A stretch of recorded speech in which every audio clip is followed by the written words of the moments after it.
কোনো প্রকার বাটা মশলা ছাড়া কিভাবে ইলিশ মাছ রান্না করে খেলাম তা দেখতে থাকুন।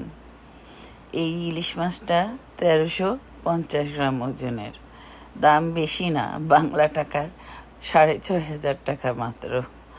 কেন বললাম মাত্র? মাছটা দেখে যেমন ভালো লেগেছে, টাকার কথা শুনে আরও খারাপ লেগেছে।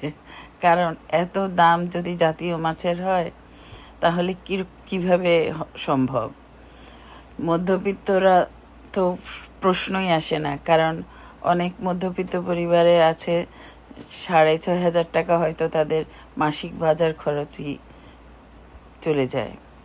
তো একটা মাছই যদি এত দাম হয় তাহলে খাবে কিভাবে? তো ইলিশ মাছ আমার অনেক পছন্দের মাছ, আর আমি কখনো একটা ইলিশ মাছ কিনি না, কিন্তু আমার সাহসই দেয়নি টাকা দেখে এত দাম দেখে আরেকটা কেনার। তখন যাই হোক, বা এখানে থাকি, এখন কি করব, নিয়ে নিলাম মাছটা, কেটে ধুয়ে সুন্দর করে লবণ হলুদ মেখে ম্যারিনেট করে রাখলাম। আর যখন ইলিশ মাছ দেখি তখনই আব্বার কথা খুব মনে পড়ে যায়। আব্বা বাজারে গেলেই আমার জন্য প্রতি বাজারে ইলিশ মাছ আনবেই। আর বিয়ে হয়েছে পর্যন্ত আল্লাহর রহমতে স্বামীর কাছে কখনো ইলিশ মাছ কথা বলতে হয়নি। সে যখনই দেখেছে বাজারে ভালো ইলিশ, তখনই আমার জন্য ইলিশ মাছ এনে হাজির। আলহামদুলিল্লাহ। যাই হোক, এখানে আমি কিছু সরিষা নারকেল কোড়া নিয়ে নিয়েছি এবং সেটা পেস্ট করে নিয়ে রেখেছি। এখান থেকে আমি দুধ নেব। তো একটা প্যানে আমি কিছু সরিষার তেল দিয়ে দিয়েছি, পেঁয়াজ কুচি দিয়ে ভেজে নিচ্ছি। পেঁয়াজ কুচিটা যখন হালকা ভাজা হয়েছে, আমি কিন্তু পুরো বেরেস্তা করিনি, দেখেন হালকা ভাজা হয়েছে, তখন ওখানে আমি 1 চামচ মরিচের গুঁড়ো, আধা চা চামচ হলুদের গুঁড়ো দিয়ে দিয়েছি। আর আমি ম্যারিনেট করে রাখা মাছটা দিয়ে দিচ্ছি। ম্যারিনেট শুধু হলুদ আর লবণ দিয়ে করেছি। করে আমি দেখুন কত সহজ এবং কত সুন্দরভাবে এই রান্নাটা করি।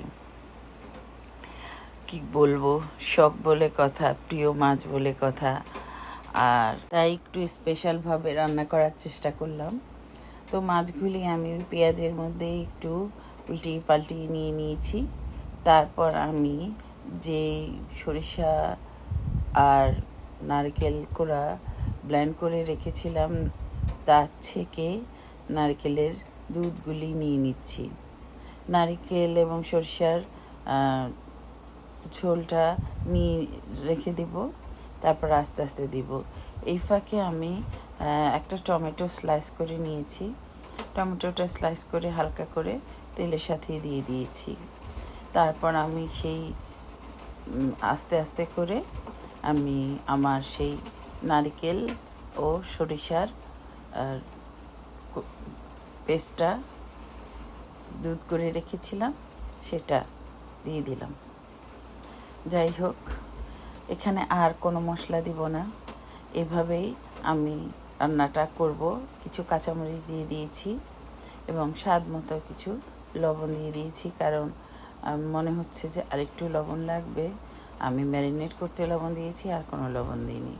এখানে আমি একটু লেবু পাতাও দিয়ে দিয়েছি, কারণ যেহেতু আমি নারকেলের দুধ দিয়েছি, নারকেলের দুধ দিলে লেবু পাতাটা দিলে একটু অন্যরকম ফ্লেভার আসে, তাই আমি এখানে কয়েকটা লেবু পাতা দিয়ে দিয়েছি। তো যাই হোক, আমার রান্না মোটামুটি শেষ। দেখুন কতটা সুন্দর হয়েছে। আমি ধনেপাতা দিয়ে রান্নাটা কমপ্লিট করব। মাশাআল্লাহ, আলহামদুলিল্লাহ।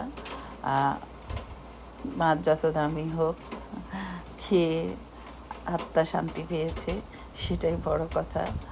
অনেক মজা হয়েছিল, অনেক ভালো লেগেছিল। তবে আমার বাংলাদেশ সরকারের কাছে আবেদন থাকবে, প্লিজ জাতীয় মাছ সবাই যেন খেতে পারে, মাছটা একটু যেন সস্তা হয়। সেই ছোটোবেলায় দেখতাম তখন 50-60 টাকায় খুব ভালো ভালো ইলিশ মাছ নিয়ে আসতো, কত বড় বড় ইলিশ মাছ, কী স্বাদ, কী গ্রান ছিল। এখন যত টাকা দিয়ে কিনি সেই গান সেই স্বাদ আর পাই না।